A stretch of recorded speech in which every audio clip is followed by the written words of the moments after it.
It's almost 2015, which means time to look back at 2014 and see what happens. Today, let's focus on the year in science. I'm Carly Mallenbaum, and I'm here with our USA Today's science contributor, Traci Watson, who can help us look at this year in science. And actually, it was an interesting year, right? We wanted to talk about the great achievements in science, but how would you characterize 2014 in science? Yes, there were some wonderful high points, including a lot of interesting discoveries from the Mars rover, but there were also some really high-profile embarrassments. For starters, there was the stem cell screw-up.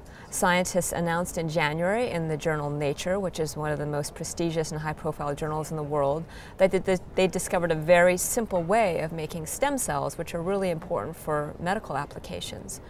But that really quickly unraveled, and investigators concluded that the researchers, or one of the researchers, had actually committed scientific misconduct, and the journal ended up having to withdraw both of those papers, and one of the researchers sadly committed suicide because of the scandal in the end. Another big science story this year was about Philae, am I pronouncing that right? Yes. Landing on a comet, that was really exciting. Yes. That didn't go exactly as planned though, right? What happened? Yeah, this one's kind of a mixed bag. You can't really score it as a loser, but it's not a complete winner either. So Philae achieved history by becoming the first spacecraft to land on a comet, and everybody was cheering. But things didn't go quite according to plan. Some of the apparatus that was meant to anchor the spacecraft onto the comet didn't work properly. Philae ended up bouncing like a basketball off the surface. It finally came to rest in a crevasse that's pretty dark, so it wasn't able to carry out its full scientific program, and now it has gone to sleep after just a couple of days of operations. Yes, very sad. They do expect it to wake up in the spring when it starts to get more sun, and they do have pretty high confidence that we'll start gathering data again, but there's one instrument at least that had its only shot in November and won't have another. So they're a little sad that it didn't go completely according to plan, but it should hopefully get better in the spring.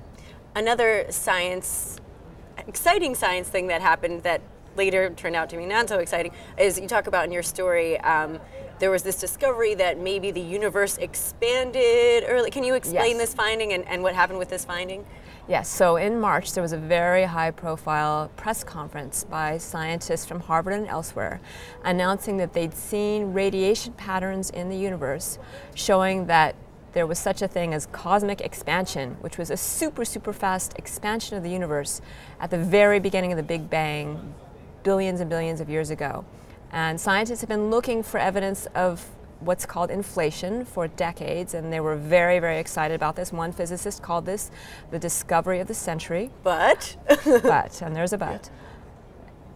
Doubts quickly surfaced about whether this was true or not, and by May there was a lot of skepticism in the scientific community.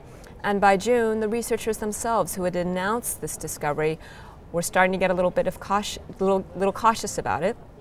Now, there's pretty strong new evidence that what they saw was not evidence of expansion, but possibly dust.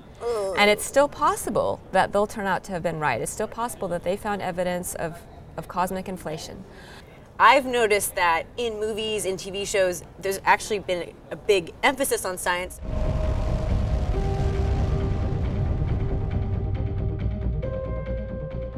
In the movies, like in that blockbuster Interstellar, some award season favorites like Imitation Game, that Alan Turing movie. What's your sense of how science in entertainment did this year? Do you think it did well? Well, there are certainly a lot of high-profile movies about science, many more than I can remember, and about pretty serious science too, like cosmology, and profiled in the Stephen Hawking movie. Scientists generally don't give those movies very high reviews for their science. The Stephen Hawking movie and the Alan Turing movie have been knocked pretty hard for either glossing very lightly over the science or actually getting it wrong. Oh, and meanwhile, our movie critic loved those, and I love them too, because we didn't, different point of view. Yeah, very different point of view. That doesn't say that they're not entertaining, just that maybe you shouldn't kind of take them as science textbooks. Right. Well, thank you so much, Traci, for talking to us about science. If you want to read more about the year in review and any other kinds of topics, you can find that all on our website. It's usatoday.com.